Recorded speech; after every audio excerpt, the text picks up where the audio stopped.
Well, the Bachelor will lead the event off with some Quranic recitation.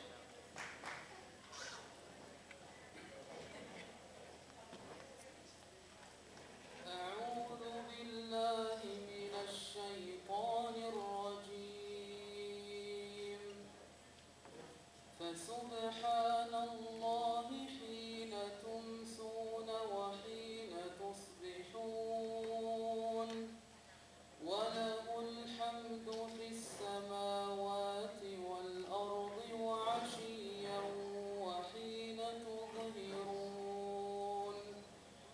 يخرج الحي من الميت ويخرج الميت من الحي ويحيي الأرض بعد موتها وكذلك تخرجون ومن آياته أن خلقكم من تراب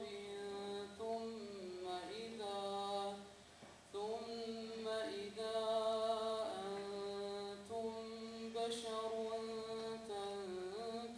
تنتشرون ومن آياته أن خلق لكم من أنفسكم أزواجا لتسكنوا إليها وجعل بينكم مودة ورحمة إن في ذلك لآيات لقوم يتفكرون ومن آياته خلق السماوات والأرض واختلاف ألسنتكم وألوانكم إن في ذلك لآيات للعالمين. Shall we have the translation with our brother Muhammad?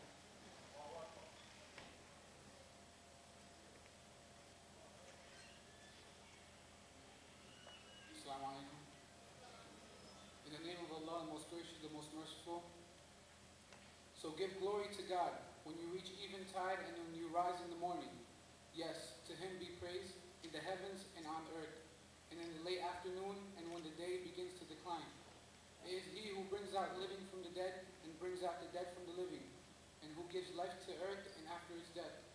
And thus you shall be brought out from the dead. Among His signs is this, that He created you from dust, and then behold, you are men, scattered far and wide. And among His signs is this, that He created for you mates from among yourselves, that you may dwell in tranquility with them, and He has put love and mercy between your hearts. Verily, in that are signs for those who reflect. And among His signs is the creation of the heavens and the earth, and the variations in your languages and in your colors. Verily, in that are signs for those who know.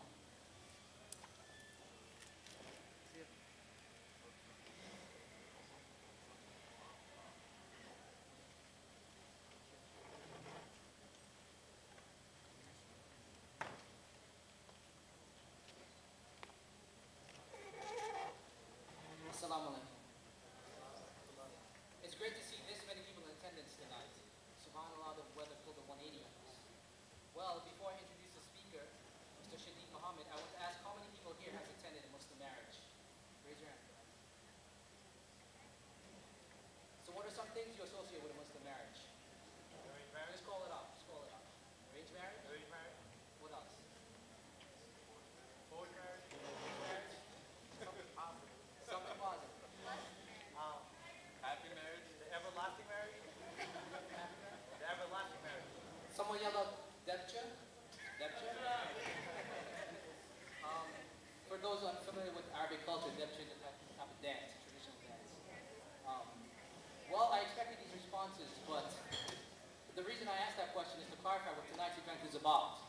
Tonight's event isn't about weddings of Muslim cultures. It's about marriage in Islam. Inshallah, our guest speaker, Mr. Shadid Muhammad, will help increase our understanding about this topic. He's a graduate of the Islamic University of Madinah in Saudi Arabia. He has a bachelor's degree in Islamic studies with a concentration in Hadith, which is prophetic traditions to anyone who doesn't know. Mr. Shadid Muhammad is very active all over the East Coast and is the Imam of the United Muslim Masjid in South Philadelphia. He has translated numerous books from Arabic to English, and he has authored many, many more, some of which are available here today for purchase.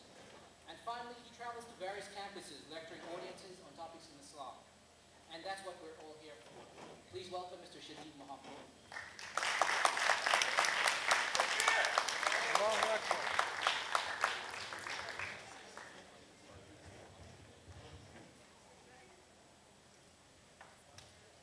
Assalamu alaikum wa rahmatullahi wa barakatuh. Before I begin, because I like to have interaction between myself and you all, perhaps you have some information that I can benefit from, and perhaps I have some information that you all can benefit from. So I'm going to need one representative for the brothers to come sit up front, and one representative from the sisters to come sit up front. So this eliminates all of the, you consult with your team or your group leader. We need one brother, boisterous, audacious. Okay, he's already in the front. We need one sister to kind of sit at the table right here. Boisterous, audacious, blunt. Don't have a problem expressing themselves. You're college students, you should already be like that. Okay, so how this is going to work. All right, whenever you have something that you want to address, because I'm going to say some things that perhaps you don't agree with, okay? That's just part of being human beings, all right? Some of the views that I'm going to express, you may have a problem with. And I don't have a problem with that, all right? And feel free to express yourself, but you're going to come and you're going to express that through your liaison. This is your liaison between me and you, her. All right, so you're going to whisper in her ear or send her a piece of paper, and she's going to stop me wherever I am, and she's going to express your viewpoint, all right, and then we can debate about it. Likewise with the brothers, all right, there's going to be some things that I'm going to say that some of you may have a problem with, may rub you the wrong way. So be it, all right. I'm very blunt, but I don't have a problem with a person disagreeing with me. So if you have a problem, you're going to whisper it to him, or you're going to write it on a piece of paper, you're going to send it to him. He's going to stop me, he's going to express your viewpoint, all right, and we'll take it from there. All right, we're not going to have an incident like we had in LA, where, are you familiar with what happened in LA? No. When the president of Iran came and some of the students started going crazy on him. Y'all don't pay attention to the current events, the news. They arrested 12 Muslims. All right. Since you don't know about it, I guess we won't have that type of thing. All right, so I'm going to start this lecture off as every lecture starts off with the mention of the name of Allah, and sending praise upon the Prophet sallallahu alaihi wasallam, and then we're going to go right into the topic, which is the beauty of marriage in Islam. إن الحمد لله نحمده ونستعينه ونستغفره ونعوذ بالله من شرور أنفسنا وسيئات أعمالنا من يهده الله فلا مضل له ومن يضلل فلا هادي له وأشهد أن لا إله إلا الله وحده لا شريك له وأشهد أن محمدا عبده ورسوله وصفيه وخليله أرسله الله بالهدى ودين الحق ليظهره على الدين كله وكفى بالله شهيدا. أما بعد. Today, inshallah ta'ala, we want to speak about a very, very important topic. And I'm honored that the brothers chose me to come and speak about such an important topic. This topic is something that many of the youth in Islam are completely oblivious to, honestly. And this is evidenced by the high divorce rate amongst many young Muslims here in America and places around the world. I'm not just referencing what I'm saying to here in America. I lived in Saudi Arabia for almost 9 years of my life. So I've had experiences with Arab culture, Pakistani Indian culture. All right, I've had my experiences with that. So I don't reference what I'm saying to the boundaries of America. It extends far beyond that. And the divorce rate in other countries as well as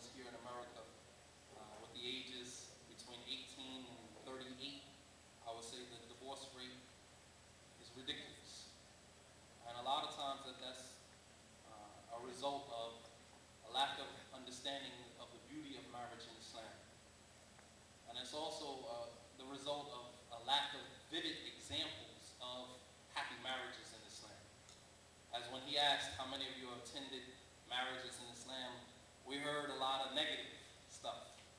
What was the positive things that we witnessed about Islamic marriages? Very few.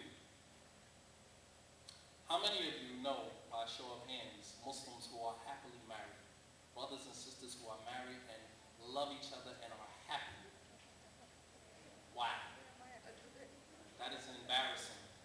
No, I'm being honest. Now, all of the people that we know that are married in Islam, there are only very few that we can vouch for to say that they are happily married. That's a problem. Because after this lecture, inshallah ta'ala, we're going to see the beauty of Islam, the beauty of marriage in Islam, and then we're going to ask ourselves, why aren't we seeing more happy marriages in Islam? With the way that Islam has laid out marriage, the framework of marriage has been laid out to the point where it's almost impossible for two people to be married and not be happy. Impossible. Beauty is a characteristic that is present in something, and it gives it pleasure and satisfaction to the one who is observing it. And beauty most of the time is determined by the inward qualities as opposed to what people normally associate with beauty, the outward characteristics. As the saying goes, beauty is what captures your attention, personality is what captures your heart. When you look at the religion of Islam, detail for detail, we get exposed to the legislative reasons why things are the way that they are, which enhances our appreciation and our understanding of the beauty of why marriage was ordained, how it was ordained, and the legislative rulings that were revealed in order to maintain some level of order in the marriage. And if the brothers and sisters adhere to these things, then possibly we can create prosperous marriages between brothers and sisters. In order for us to grasp this, the depthness of marriage in Islam, we want to explore 5 important aspects. And I want you to stay with me. I'm going to give you the 5, and then I'm going to go through them one by one. All right, what are we talking about? We want to explore 5 important aspects of marriage in Islam in order for us to grasp the beauty of it. Number 1, we want to look at, anytime you want to find out the beauty in something, let's go back to the origin of it. So the first thing we want to explore is the origin of the bond between man and woman. Hawa and Adam. These were the 2 first beings that were created. And the beauty of it is that one of them was created from the other. And as we explore that, we want to see why Allah subhanahu wa ta'ala created the woman. And this will be more so directly towards the brothers, so that you can understand the essence of the woman that is in front of you. Where she comes from. She comes from you. She's a part of you. And in her absence, there is no happiness. And it also allows the women to grasp and understand your own essence, because many of you have so much power and you don't even realize how much you have. You have the power to influence your husband to a point that some of you don't even realize how much power Allah subhanahu wa ta'ala has given you. And inshallah ta'ala, after we finish exploring this, then you'll come to realize that. Number 2, we're going to look at the overall objective of marriage in Islam. What is the objective of marriage? Is it just simply about sex? And I think we're all adults here, so I think I can use that type of term. Is it just about sexual relations? Marriage in Islam, unfortunately, with many of the youth, that's what it's about. We want to get married today so we can have halal sex. That's what it's about. And the woman who accepts that as your fate, then you get everything that you deserve. That's all you are. You're no different than what the non-Muslims do. You're 20, 30, 40 years old going to a club and you're still calling yourself somebody's girlfriend. How embarrassing. Like at 30 years old, you're supposed to own a house, supposed to have a business, a career, and you're still 30 years old, club hopping, calling yourself somebody's girlfriend. How embarrassing. So we want to look at the overall objective of marriage in Islam. And then we're going to look at number 3, the complexity of the female persona and the concessions that Islam has made to accommodate her in the marriage.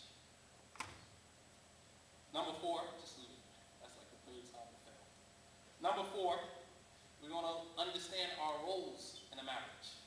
So we learn in a marriage how to stay in our lanes. If everybody stays in their lane, everything can run smoothly. And number 5, the legislative rules and regulations of marriage in Islam. Why, how, and why.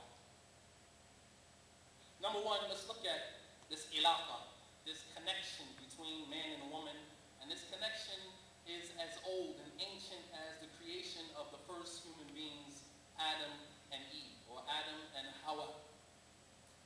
The origin of this connection or this bond goes back to the creation of these two. As Allah subhanahu wa ta'ala says in the Quran, in Surah Al-A'raf, Surah number 7, ayah 189. وَهُوَ الَّذِي خَلَقَكُم مِّن نَفْسٍ وَاحِدَةٍ وَجَعَلَ مِنْهَا زَوْجَهَا لِيَسْكُنَ إِلَيْهَا. That He is the one who created you from one, created mankind from one nafs, from one soul, meaning from Adam. وَجَعَلَ مِنْهَا زَوْجَهَا, and made from that one soul his mate. What's the purpose? لِيَسْكُنَ إِلَيْهَا, so that he may find tranquility in her. He may find repose. He may find tranquility with her. ففي وجود حواء بجوار آدم تتحقق معاني المودة والرحمة والألفة والسكن النفس والجسد وهو دليل على رحمة الله جل وعلا. And I'm speaking Arabic because some of you in here speaking Arabic, and wallahi, for those of you who don't speak Arabic, you have been deprived. The Arabic language is hilw, wallah. It has a sweetness to it that it's unexplainable. I can't even form the words in English to explain to you how beautiful the Arabic language is. And it should be an encouragement for you all to learn the Arabic language. By the mere existence of Hawa, of Eve, beside Adam, the true meaning of love, compassion, mercy, tranquility for both the soul as well as the body are fulfilled. And by the mere existence of Hawa, Eve, it is an indication of the mercy of Allah subhanahu wa ta'ala. Your existence as a woman is an indication of the mercy of Allah subhanahu wa ta'ala for mankind. As Allah subhanahu wa ta'ala mentioned, as the brother recited so beautifully in those ayats, وَمِنْ آيَاتِهِ أَنْ خَلَقَ لَكُم مِّنْ أَنفُسِكُمْ أَزْوَاجًا لِتَسْكُنُوا إِلَيْهَا وَجَعَلَ بَيْنَكُم مَّوَدَّةً وَرَحْمَةً إِنَّ فِي ذَلِكَ لَآيَاتٍ لِقَوْمٍ يَتَفَكَّرُونَ. That from the signs of Allah, from the signs of Allah's mercy, is that He created for you, from you, mates. لِتَسْكُنَ إِلَيْهَا, so that you may find tranquility in them. وَجَعَلَ بَيْنَكُم مَّوَدَّةً, and He placed between you compassion, مَوَدَّةً وَرَحْمَةً, and mercy. And in that, indeed and that, is a sign for people who reflect. And this is found in Surah number 30, ayah 21.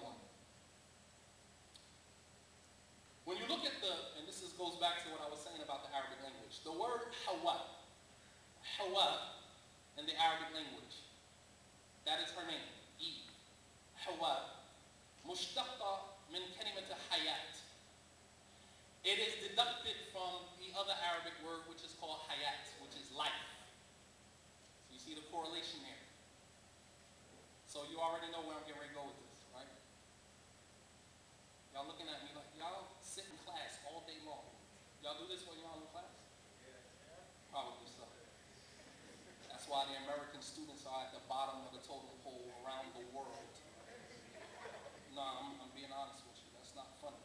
All right? Other countries put us to shame. Anyway, and some of you are from those other countries. You come to America, the melting pot. Allah Messiah. Okay? The word Hawa, it is deducted from the word hayat. The word hayat in Arabic means life. Not Hawa. Hawa. It's a shadda on the wa. Hawa. Hawa'u. There's a hamza on the other side of the alif.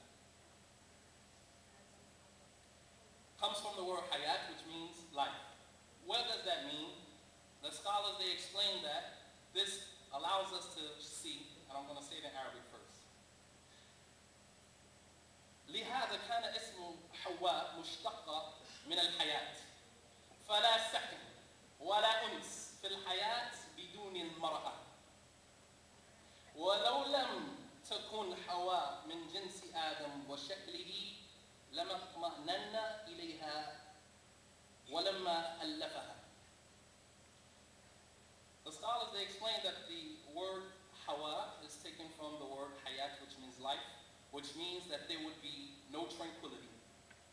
There would be no repose in this life for a man without the presence of a woman. Can't live with him, can't live without him. And if Hawa had not been created from the same gender, from the same race as Adam, and not taken on the same form of Adam, Adam would have never found tranquility in her, nor would there have been any compassion between them. And this verse lays out the framework of marriage in that both husband and wife were created from the same source, which shows the familiarity that they share between them. And some of the scholars explain that this ayat is from the greatest evidences that a man لا تستقيم حاله ولا يذوق لذة العيش إلا بالحياة الزوجية الكريمة وكذلك المرأة. That this ayat أكبر شاهد, it is the greatest evidence that the lifestyle of the man will never be fulfilled, nor would he taste any sweetness in his life unless he is actually married. That's why many of you who are single right now, you feel an emptiness. Not because you're not married and you're not having sexual relations. It's not about that. It's about the comfortability that comes along with being able to share a part of your life with the opposite sex. Marriage in Islam is about that. It's not about sex. And likewise, the woman. And it is because of this closeness that Allah subhanahu wa ta'ala, He says in the Quran, هُنَّ لِبَاسٌ لَكُمْ وَأَنْتُمْ لِبَاسٌ لَهُنَّ, that you are a clothing for your wives and your wives are a clothing for you. When you put on clothing, it covers you. You feel comfortable. You feel, what's the word I'm looking for? When you put on clothes, you feel what? Protected. Clothed. Secure. Sheltered. Covered. Alright? So Allah subhanahu wa ta'ala used this metaphor that you men are a covering for your wives and your wives are a covering for you. There's nothing, wallahi, the Arabic language is very sweet. There's no metaphor that we could have used in the English language to depict to you the closeness between man and woman other than this example that was used. A clothing for one another. Allah subhanahu wa ta'ala also says in the Quran, وَاللَّهُ جَعَلَ لَكُم مِّنْ أَنفُسِكُمْ أَزْوَاجًا وَجَعَلَ لَكُم مِّنْ أَزْوَاجِكُمْ بَنِينَ وَحَفَدًا وَرَزَقَكُم مِّنَ الطَّيِّبَاتِ. That Allah is the one who created for you, from you, wives, and has created for you, from these wives, children, grandchildren, and has provided you with طيبات, with many good things. And this also clarifies that a woman from man was for man and not for another woman. The creation of a woman was from man, for man, not for a woman. You understand where I'm going with this now? Alright? Because there's a lot of that goes on in places like this. And I don't have to spell it out for you. But that wasn't what Allah didn't create a woman to be with another woman. A woman created the woman from man. Allah subhanahu wa ta'ala created the woman from man for man, not for another woman. So when you see two women together, it is an injustice that they're doing to themselves because that's not what Allah created you for. Allah didn't create you for her. He created you for me. He created you for the man, not the woman, for the woman. And this is evidenced by the fact that He said that, and He created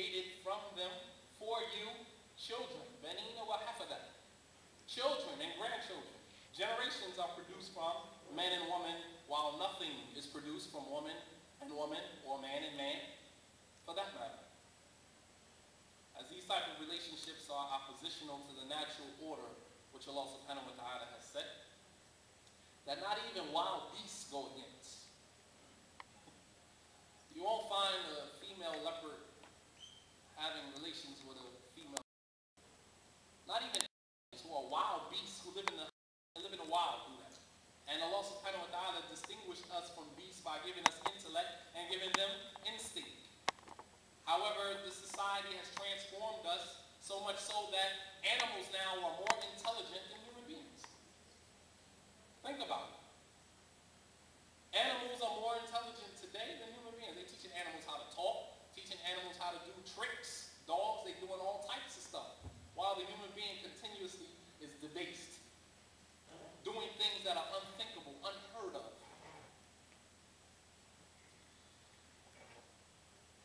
And it also allows us to see that Allah subhanahu wa ta'ala has forbidden celibacy in Islam. As the Prophet sallallahu alaihi wasallam said in an authentic hadith, لا رهبانية ولا تبتل في الإسلام. That there's no celibacy, there's no monasticism in Islam. And this is the type of stuff that many Christian priests and nuns engage in, but then you find them doing other things. Why? Because they're going against the natural order that Allah subhanahu wa ta'ala set for them. So we understand the origin of the creation, or the origin of this bond between man and woman. Two, let's look at the overall objective of marriage in Islam. And I could have gone in a little more, but I want you to just stay with me, because I'm going somewhere with this. And we don't have a whole bunch of time, so I didn't want to make it long drawn out. Number two, the overall objective of marriage in Islam, which is longevity and continuity of tranquility. Allah already told us in the ayat why He created the woman for us to find tranquility. And marriage, the bond of marriage, solidifies the longevity and continuity of that bond. The legislative rulings of Islam consist of core concepts.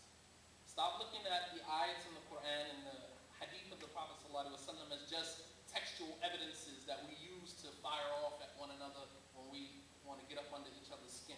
You'll find husbands and wives do that all the time in their marriages. They use the ayats, they use hadith as a means of contention, going at one another's necks. But these verses from the Quran, the hadith from the Sunnah of the Prophet ﷺ consist of core concepts and values that are consistent with the intrinsic nature, the fitrah, that we were created upon. They don't go against that. And these core concepts and values also are included in marriage. And the legislation of Islam doesn't command us to do anything or obligate us to stay away from anything, except that there's some form of benefit in it, or some form of detriment in it, which goes back to one of five things. They are what are called in Islam the dururiyat al-khams, the five basic necessities that the legislation of Islam has legislated for every single individual. Number one, DEEN, your religion.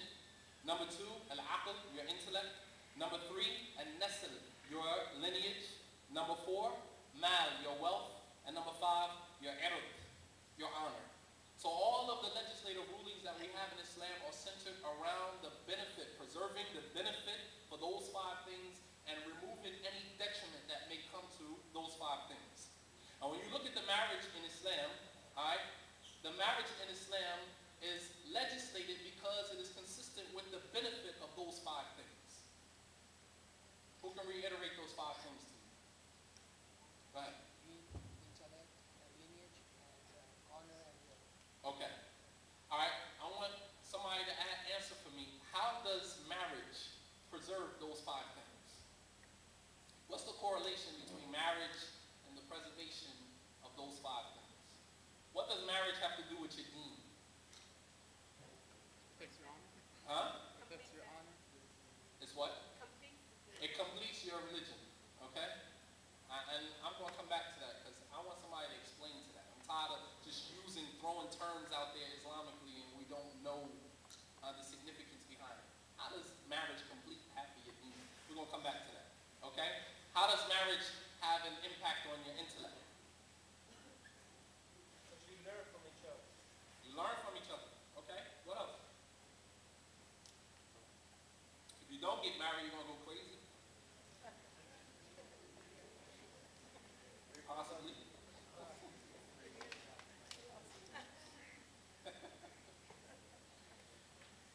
How does marriage have an impact on your lineage? Yes. Huh? You pass the seed on. Okay? First time I heard that one. Pass the seed on. How does marriage in Islam impact your lineage? It's not necessarily passing the seed off, but it's how you protect your seed. Alright? Because if you have sexual relations with a non-Muslim woman, or a non-Muslim man, or a Muslim woman or a Muslim man that you're not married to, not only is it a major sin in Islam, but if that woman gets pregnant, then you are responsible for taking your Muslim child from your loins and placing him in the womb to be nurtured by a woman that is not rightfully his. That's not rightfully his mother. You wasn't married to her, and you took, and Allah forbid that it's a non-Muslim, that you take the Muslim child from your loins and place him into the womb of a non-Muslim woman to be nurtured and raised by a non-Muslim. Think about that the next time you start thinking that not being married is going to drive you crazy. How does marriage have an effect on your wealth? How does marriage have an effect on your wealth? I mean, how does it preserve your wealth? You spend it for the right causes. All right? You stop going to strip clubs, spending your money in places that you ain't. I'm not laughing, I'm just serious. Muslims don't go to strip clubs? All right then. All right then. I'm not joking. It may sound like I'm being facetious, but I'm not. I'm actually being honest. Muslims spend their wealth because they're not married on things, on people. All right? If you find a non-Muslim woman and she's attractive and you take her out to lunch, you buy her lunch, you buy her a book bag, you buy her a couple books, you pay her tuition, all right? And she has relations with you, you just spent your money for that. At the end of the day. I'm just being real with you.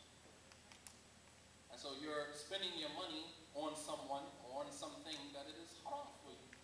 And by getting married, and of course, everything that you spend in preparation for your marriage, it's all good.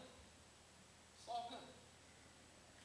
And it's something that, inshallah ta'ala, will turn around to be a barakah, to be a blessing for you. As opposed to you taking your money and spending it on something that is haram. And I don't even want to go into any more than what I already went into, but there's other things that Muslims spend their money on that is haram. How does marriage preserve your honor? By getting married, how do you preserve your honor? That should be obvious. Why are the brothers doing all the answering? Like, nobody's saying anything. Yes. How does marriage preserve your honor? I'm sorry? Come on, you're the liaison. You're supposed to be my ears over there. What is she saying?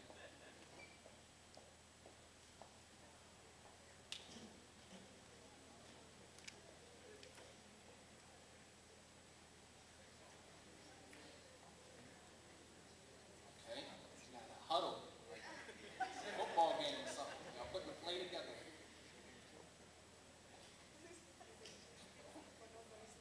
Okay, what does she say? It prevents you of being suspected of everything. It protects you from being suspected of inappropriate behavior. Absolutely. And that's why in Islam the marriages should be witnessed. Alright? The Prophet ﷺ commanded us to make i'lan, to make the marriage public. Alright? No. So marriage is a moral safeguard. A moral safeguard. And a social building block by which solid families are solid and healthy families are created and ultimately builds or establishes communities. And this is something inherent even in animals. as Allah subhanahu wa ta'ala says in the Quran, وَمَا مِن دَابَةٍ فِي الْأَرْضِ وَلَا طَائِرٌ يَطِيرُ بِجَنَاحَيْهِ إِلَّا أُمَمٌ أَمْثَالُكُمْ. That there is not a creature on the earth, an animal on earth, and not a bird who flaps his two wings in the sky, except that they have communities just like you all. This is something inherent even in animals. There are a number of encouragements in the Quran, as well as in the Sunnah of the Prophet ﷺ, to get married. Allah subhanahu wa ta'ala, one of the beauties of marriage is that there's no restrictions as it relates to personal preference. That you can have your preference. Tall, short, big, skinny, old, young, whatever your preference is. Light skin, dark skin, good hair, nappy hair, whatever your preference is. Allah subhanahu wa ta'ala said, فَانْكِحُوا مَا طَابَ لَكُم مِّنَ النِّسَاءِ. Marry whom you desire from amongst the women. There's no standard as far as personal preference. Marry whomever you will. This is the beauty in Islam. You can choose whatever you want. There's a variety of qualities out there physically, all right, that you can choose from, and Islam doesn't place any restriction. Although some people, as a brother mentioned, forced marriages, people kind of steal that liberty away from you. And so you have to marry who your mother or your father is pleased with for you, which takes away the liberty that Allah subhanahu wa ta'ala rightfully gave you as an individual.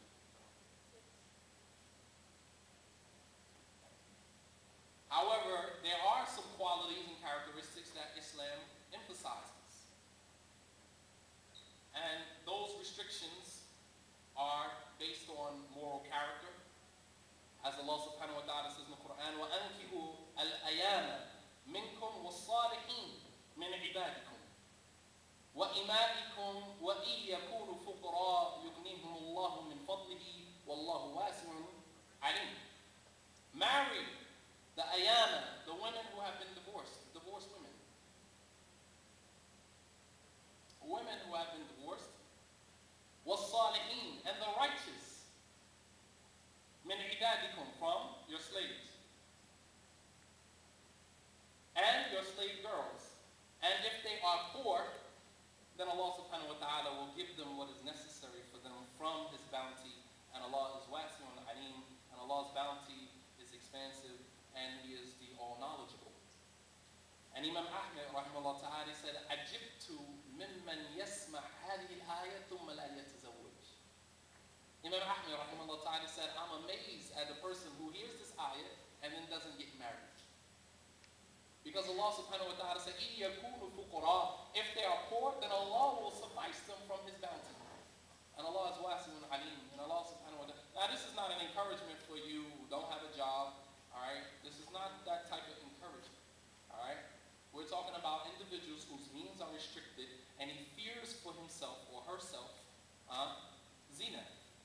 That in this case, alright, and this is the beauty of the legislation of Islam, is that it is flexible.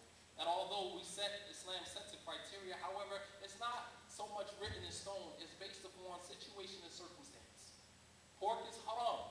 But if you're in a situation where you have nothing else to eat but pork, then pork becomes mubah, it becomes allowed for you due to circumstance and situations. And likewise, all right, getting married is something that is allowed. And of course, there's certain qualities and characteristics, as we're going to mention, that a person should have. And one of them is financial stability. However, if a person fears for himself zina, then in this case, they should marry. And as Allah subhanahu wa ta'ala said, that if they are poor, then Allah will suffice them from His bounty. But my concentration here is when He said marry the righteous people. And one of the other characteristics that Allah subhanahu wa ta'ala concentrates on is iman, faith, that a person is a believer. For both men and women. For both men and women. And some men say, well, I can marry a non-Muslim woman. But what is more preferable for you?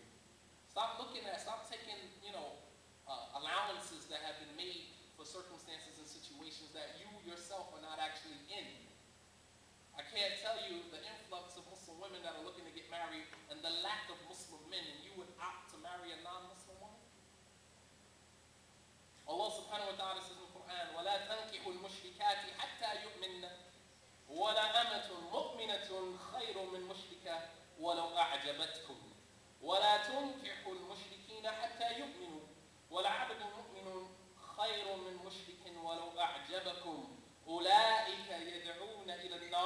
وَاللَّهُ يَدْعُو إِلَى الْجَنَّةِ وَإِلَى مَغْفِرَةٍ. Allah subhanahu wa ta'ala said, and don't marry the disbeliever the disbelieving woman until she believes. Don't marry the disbelieving woman until she believes. For the believing woman is better than the disbelieving woman, even though the disbelieving woman may look good to you. وَلَوْ أَعْجَبَتْكُمْ. Even though she looks good to you. You got to be able to see past her beauty. See past that. I think we're old enough and mature enough. That stuff we did when we were teenagers. Oh, she's cute. Oh, he's cute. All right, you're 20-something years old now. It's on a whole nother level of maturity now. And you have to be able to see through that and look into the core of the individual and what is going to be a benefit for you and the future of your children in the event that you plan on having children. And don't marry your daughters. This is the beauty of it. La tunkihu. Muslim men, don't marry your daughters. Don't marry your women to disbelieving men until they believe. And notice here, Allah told the Muslim men, don't marry disbelieving women. And in the second part of the ayah, He said, Muslim men, don't marry your Muslim daughters or your Muslim women to disbelieving men. And He didn't say for the women, don't marry disbelieving men. Why? Because the women in Islam don't marry themselves. They are married by their families. Their families marry them. And this is the beauty of the Arabic language. The disbelieving man, don't marry him until he believes. For the believing man, the believing slave, is better than the disbeliever, even though he may look good to you, even though he may be handsome, even though he drives a Benz, even though he makes a lot of money, even though he works in corporate America, and all of the other things that you all fall victim to, unfortunately. Allah subhanahu wa ta'ala also says in the Quran, فَانْكِحُوهُنَّ بِإِذْنِ أَهْلِهِنَّ وَآتُوهُنَّ أُجُورَهُنَّ بِالْمَعْرُوفِ مُحْصَنَاتٍ غَيْرَ مُسَافِحَاتٍ وَلَا مُتَّخِذَاتِ أَخْدَانٍ. Allah said, and marry them, the women, Muslim women, بِإِذْنِ أَهْلِهِنَّ, with the permission of their guardians. Here again, the Muslim woman doesn't marry herself. Marry the Muslim women by the permission of their guardians and give them their dowry with what is reasonable. All right, in some other countries, the dowry, the bare minimum dowry is 50,000 riyals. In Saudi Arabia, the bare minimum is 50,000 riyals.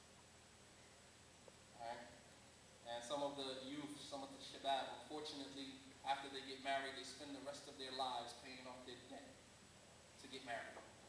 Give them their dowries with what is reasonable, bil ma'ruf. He said, and marry the women muhsanat, that are chaste women. غَيْرَ مُسَافِحَات, they are not unchaste. They are not women who engage in illicit or illegal sexual relations. وَلَا مُتَّخِذَاتِ أَخْدَانٍ, and don't marry the women who have boyfriends. Don't marry the women who are in the habit of taking boyfriends. وقد حث النبي صلى الله عليه وسلم شباب الأمة على الزواج وقال صلى الله عليه وسلم يا معشر الشباب من استطاع منكم الباءة فليتزوج فإنه أغض للبصر وأحصن للفرج فمن لم يستطيع فعليه بالصوم فإنه له وجاء. The Prophet ﷺ stood in front of the youth of the Sahaba and he said, يا معشر الشباب, O you group of young men, whoever from amongst you has the ability. Al-ba'a here, the ability is the physical capability and the financial capability. And that is a reputation in those who say, I don't have money, but I want to get married. Okay, the Prophet ﷺ said specifically here, whoever from amongst you has the ability financially and physically. All right? Because the fact of the matter is some people are not in a situation physically to even get married. You're not even built for marriage. And this is because, he said, فَإِنَّهُ أَغَضُّ لِلْبَصَرِ, because it is more likely to cause you to lower your gaze.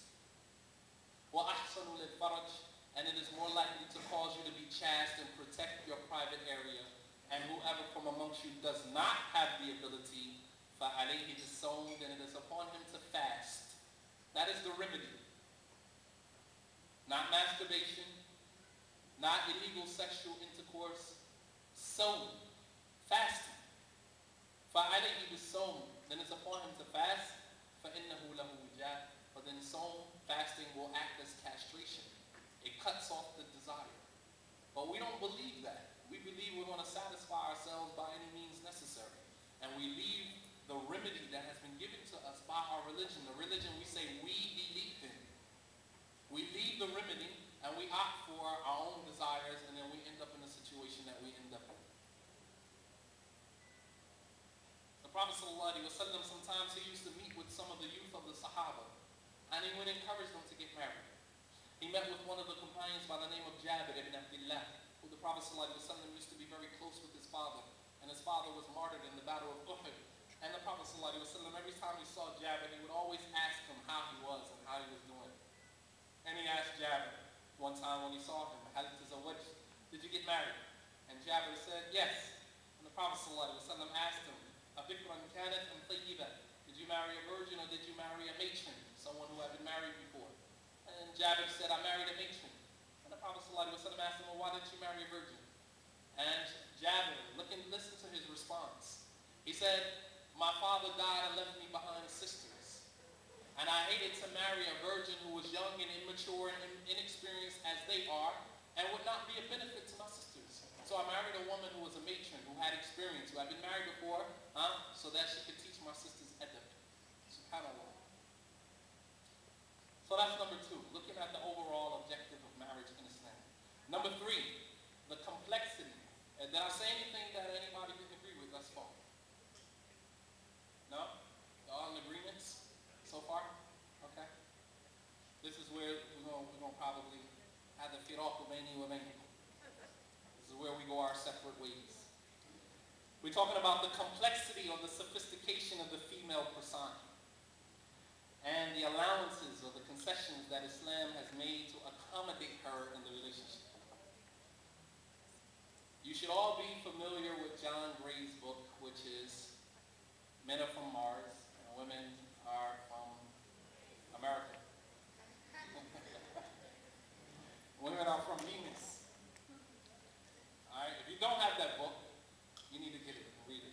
It's been translated in over 36 languages, I believe. I was in Saudi Arabia and I saw the book even in Arabic.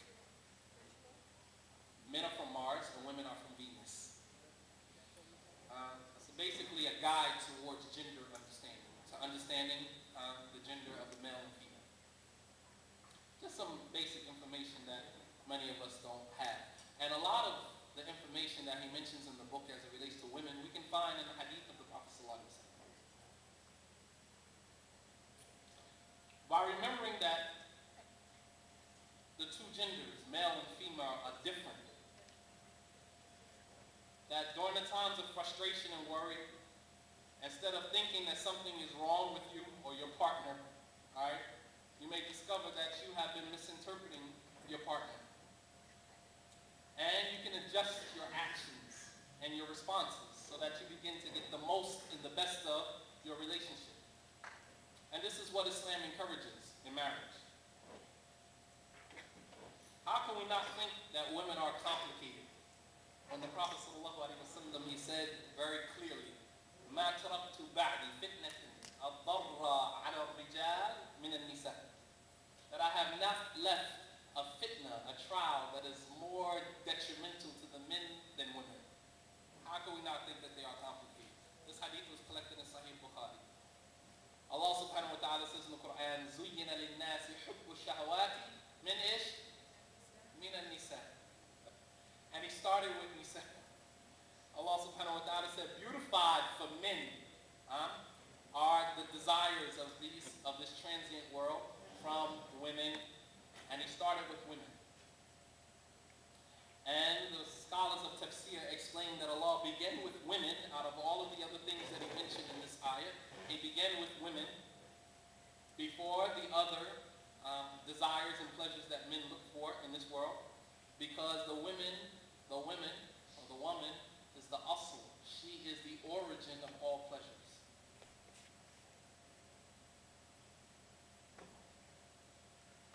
And Ibn Battal, who explained Sahih Bukhari, he said, لما خلق الله المرأة فرح الشيطان فرحا عظيما.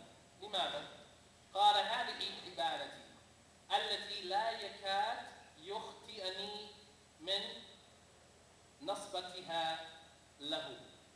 That when Allah subhanahu wa ta'ala created the woman, the shaitan, he became very happy.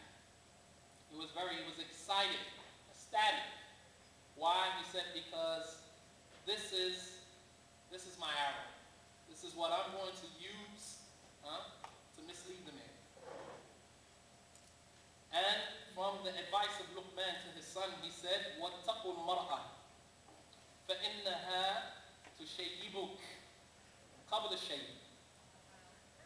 Luqman, when he was advising his son, he said, اتَّقُوا الْمَرْأَةِ, fear the woman, because she will give you gray hairs before it is actually time for you to have gray hairs.